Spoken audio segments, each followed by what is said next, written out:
If you're starting a service business, this is how you should think about pricing. I think there's sort of like 3 stages that you should think of. Stage 1 is just survival.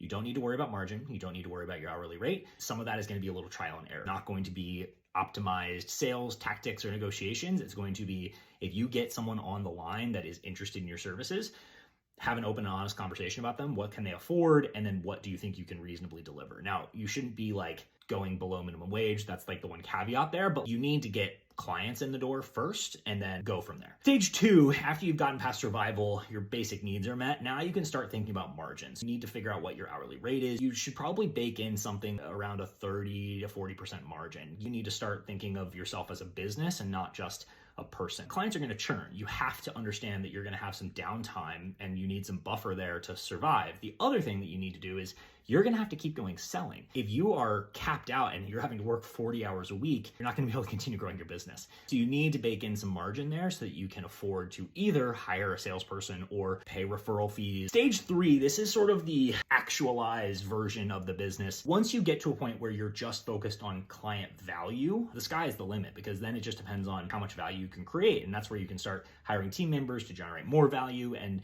ultimately, the hope is that as a service business, you can sort of create something that is greater than the sum of its parts. You're not even thinking about hourly rates at that point, because the value you create is so much greater than that. I can go into more depth if people are interested in pricing. That's how I think about like staging it. So if you're just starting, don't worry about all of that. Just get some deals closed and figure out what people can afford. And that will also help inform you on the value point later.